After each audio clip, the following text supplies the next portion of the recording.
बंगाल में लोकसभा की 7 सीटों पर वोटिंग होगी। नॉर्दर्न हिल्स और नॉर्थ बंगाल को अपनी मुट्ठी में करने के बाद क्या बीजेपी साउथ बंगाल में ममता को मात दे पाएगी?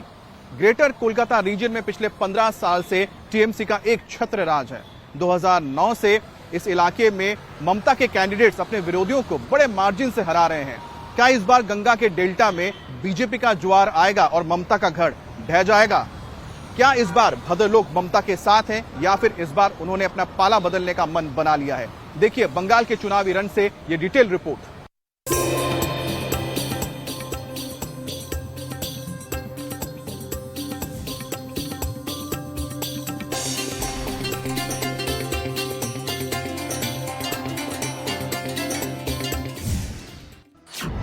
क्या बंगाल में बीजेपी 30+ सीट जीत सकती है?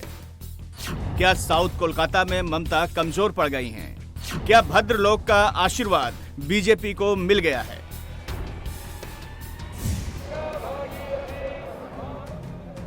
बनारस में नरेंद्र मोदी को मां गंगा विजयी भव का आशीर्वाद देती हैं। यूपी और बिहार में गंगा की लहरें भगवा का विस्तार करते हुए आगे बढ़ती हैं। यहां मोदी का स्ट्राइक रेट बढ़ता जाता है। लेकिन मां गंगा जब बंगाल में एंट्री करती हैं तो बीजेपी की लहर कमजोर पड़ जाती है। गंगा के डेल्टा तक यानी सुंदरबन तक जाते जाते बीजेपी जीत से बहुत दूर हो जाती है। बंगाल का चुनावी मिजाज क्या यूपी और बिहार से अलग है? आखिरकार बंगाल आते आते भगवा लहर कमजोर क्यों पड़ने लगती है? ममता का मैग्नेटिक फैक्टर 2019 और 21 में बीजेपी काट नहीं पाई थी। क्या इसके पीछे भद्रलोक फैक्टर है जो बंगाल में इंडस्ट्रीज के कम विकास होने और जॉब्स के कम क्रिएट होने के बावजूद ममता के साथ जुड़ा हुआ है? बंगाल में ममता को हराने और हटाने के लिए बीजेपी को 2 रीजन में जीत हासिल करनी होगी। एक साउथ बंगाल, दूसरा गंगा का डेल्टा रीजन। इन दोनों इलाकों में लोकसभा की 20 सीट हैं। 2019 में टीएमसी ने यहां से 16 सीट जीती थी। ग्रेटर कोलकाता के इस रीजन को ममता बनर्जी का मैग्नेटिक फील्ड कहा जाता है। यहां चुनाव में ममता कैसे मैग्नेटिक इफेक्ट पैदा करके विरोधियों को सर्किल से दूर फेंक देती हैं। महिलाओं में पॉपुलैरिटी, गरीब कल्याण योजनाएं, मुस्लिम वोट का ध्रुवीकरण, भद्रलोक के साथ पॉलिटिकल एंड कल्चरल कनेक्ट। अगर देखोगे बंगाली भद्रलोक जिसे कहते हैं, उन लोगों का एक कल्चरल एक ओरिएंटेशन अलग किस्म का है।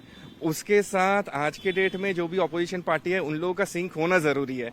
वो अगर सिंक ना हो पाए तो वो कनेक्शन नहीं बन रहा है, तो उसके जगह पे वो लोग कोशिश करते हैं कि जो चल रहा है वैसे ही चलने दो, क्योंकि वही है कि ऑपोजिशन के साथ सिंक बनना जरूरी है।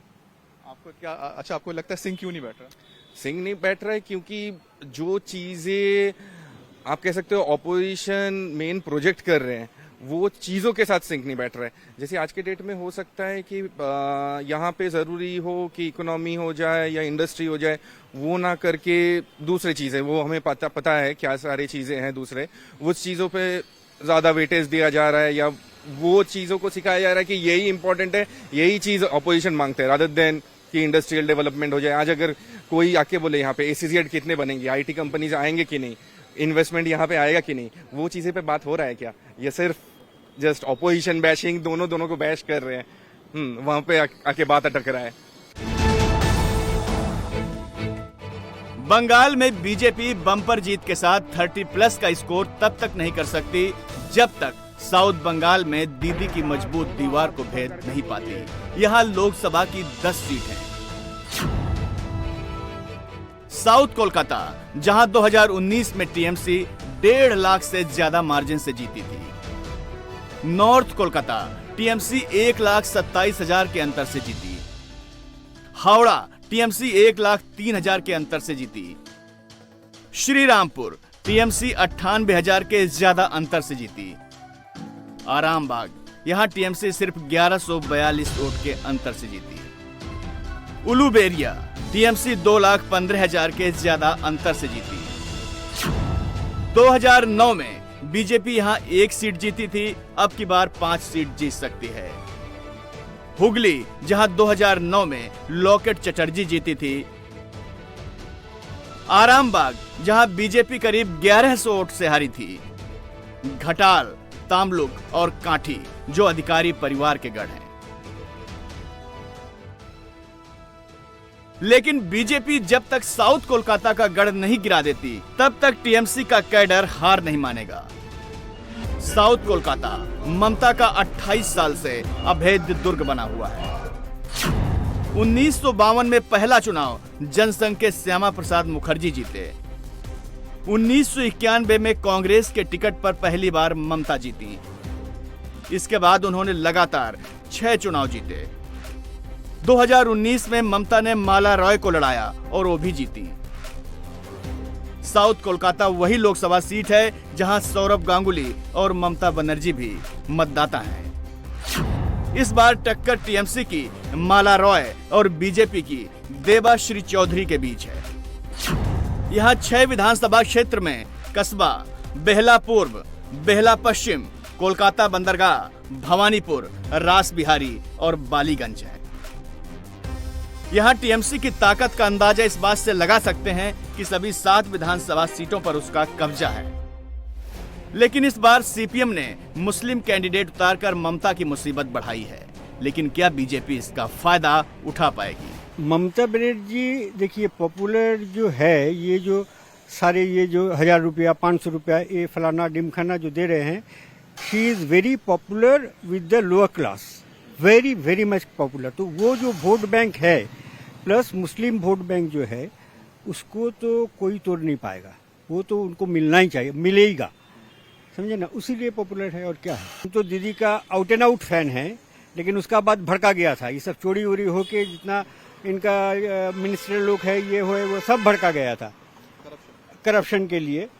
लेकिन अगर आप मुझे ये पूछिएगा, जो अल्टीमेटली आप वोट किसके दीजिएगा, देंगे वो तृणमूल को ही देंगे, वो तृणमूल को ही देंगे। ऐसा क्यों? क्यों ये बतला नहीं पाएंगे। जब जाएंगे बटन जो ये करना है वो उसी में बटन दबाएंगे। ये बात सही है। अभी तो देखिए, अगर दीदी छोड़ के बीजेपी में अगर कोई लीडर ऐसा रहता तो उन लोग को मिलता। वैसा लीडर तो कोई है नहीं। वो जो पर्सनैलिटी चाहिए to sit in the chief minister's chair, वो तो ना बीजेपी में है ना और कोई पार्टी में है, कोई है नहीं। तो she is the only choice, और तो कोई चॉइस यहाँ पर है नहीं। नॉर्थ कोलकाता में टीएमसी के सुदीप बंदोपाध्याय की टक्कर बीजेपी के तापस रॉय से है। श्रीरामपुर में कल्याण बनर्जी का मुकाबला बीजेपी के कबीर शंकर बोस से है। हावड़ा में प्रसून बनर्जी का मुकाबला बीजेपी के रतिन चक्रवर्ती से है।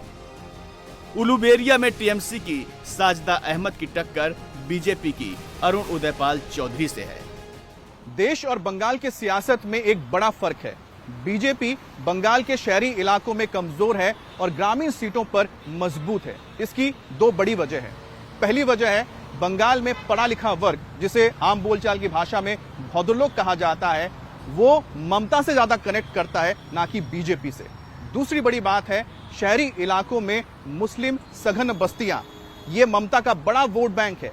जैसे ही बंगाल में कांग्रेस और लेफ्ट कमजोर पड़े, ये वोट बैंक शिफ्ट हो गया ममता की ओर, क्योंकि इनके पास दूसरा कोई विकल्प नहीं था। अब जो भद्रलोक हैं वो भी ममता से ज्यादा कनेक्ट करते हैं, ना कि बीजेपी से।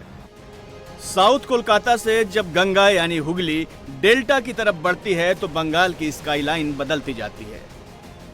शहर घटते जाते हैं, ग्रामीण एरिया बढ़ता जाता है। इस रीजन में 10 लोकसभा सीट हैं। डायमंड हार्बर, जाधवपुर, मथुरापुर, जयनगर, दमदम, बशीरहाट, बारासात, बनगांव, बैरकपुर और रानाघाट। 2019 में बीजेपी ने यहां उन इलाकों में तो सेंधमारी कर दी जहां मतुआ आबादी ज्यादा है, लेकिन बंगाली भद्रलोक का भरोसा नहीं जीत पाई। नतीजा, डेल्टा रीजन में टीएमसी 7 सीट जीत गई और बीजेपी सिर्फ 3 सीट जीत पाई। दीदी पॉपुलर इसलिए है कि दीदी 0 से स्टार्ट किया है, ठीक है। दीदी ऑन रोड प्लेटफॉर्म में काम किया है, तो दीदी हर किसी को जानता है, यहाँ का इन्वायरमेंट को जानता है, यहाँ का कल्चर को जानता है।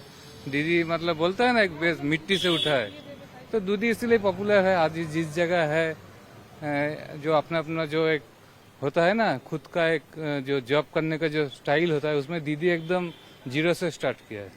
दीदी की जो पॉपुलैरिटी है, आप जैसे भौदर लोगों के बीच इतनी पॉपुलर क्यों है कि भौदर लोग जो हमारा कम्युनिटी है कोलकाता का या अर्बन एरियाज में, वो दीदी को क्यों नहीं छोड़ पाते? दीदी के अंदर क्या है?